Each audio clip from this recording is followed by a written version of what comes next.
The medical bay of the Celestial Harmony hummed with the soft bioluminescence of Zenthari healing pods. Dr. Vexthor, a four-armed Zenthari physician with silver-scaled skin, prided himself on his composure. In his 3 decades serving the Galactic Coalition fleet, he had treated 73 different species for everything from plasma burns to gravitational sickness. Then, the humans arrived.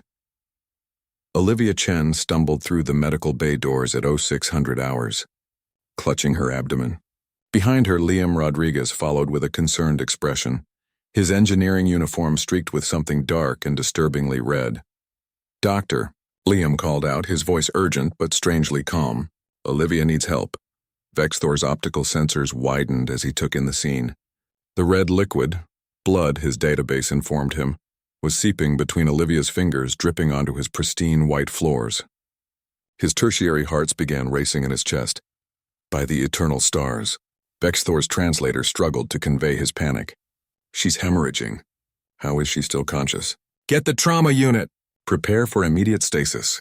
Olivia looked up, her face pale but surprisingly alert. "Doc, it's really not that bad. I just need some stitches. Not that bad."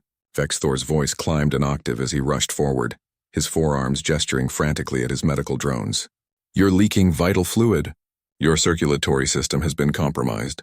Liam held up his hands in a placating gesture.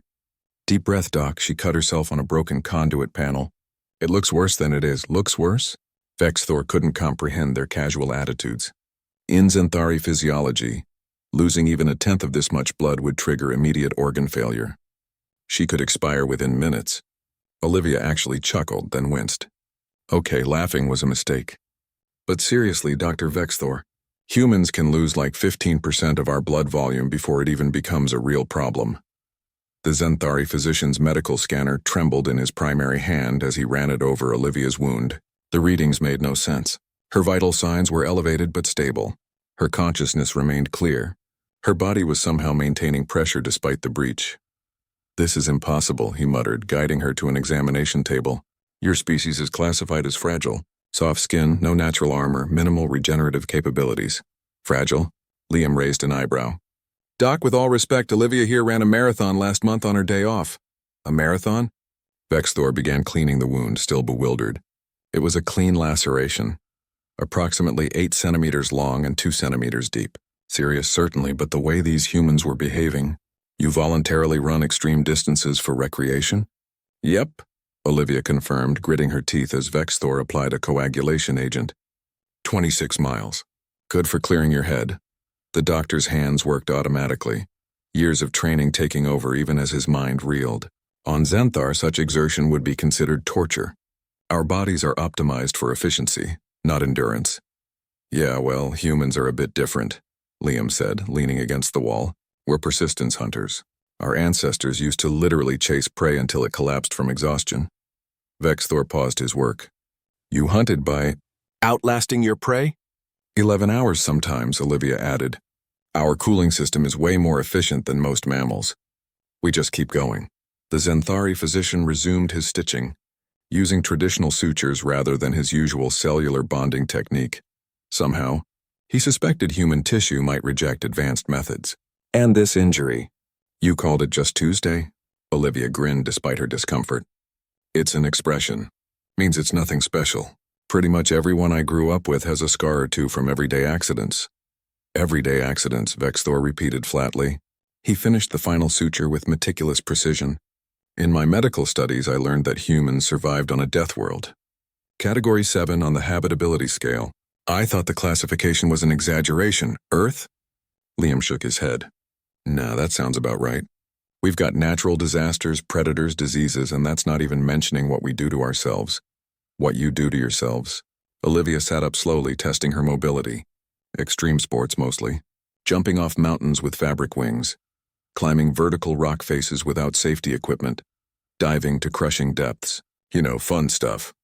Vexthor's translator must have malfunctioned. "Fun? Humans need challenges, Doc," Liam explained. "If things get too safe, too comfortable, we invent new ways to test ourselves. It's just how we're wired." The doctor ran his scanner over Olivia one final time. Her body was already beginning the healing process. Immune response activated. Inflammatory cascade properly regulated. Remarkable. I'm prescribing rest and monitoring, though I suspect you'll ignore the rest part. Got a shift in 6 hours, Olivia confirmed, sliding off the table. Absolutely not, Vexthor protested. You need at least 72 hours of recovery. Doc, I appreciate the concern, but I'll be fine. Maybe take it easy, no heavy lifting. She patted his shoulder with her non-injured side. This isn't even in my top 10 worst injuries. As the two humans left his medical bay, Vexthor slumped into his diagnostic chair. He pulled up the Coalition's human medical database and began reading with fresh eyes. Average human lifespan on Earth before space travel, 70 to 80 years. Despite constant exposure to toxins, pathogens, and physical trauma, bone density that recovered from fractures, immune systems that adapted to new threats, psychology that thrived on stress and challenge. He thought about the other species in the Coalition, the Zenthari, who required controlled environments and careful nutrition, the crystalline Vosh, who shattered under kinetic impact, the gelatinous Mrek, who dissolved in temperature extremes, and then there were humans, soft, vulnerable, fragile humans who treated hemorrhaging wounds as minor inconveniences and ran marathons for entertainment. Vexthor's communicator chimed, another message from the human medical liaison, asking if he wanted to observe their contact sports tournament next week. He shuddered and marked the message as read. Perhaps some mysteries of the universe were better left unexplored.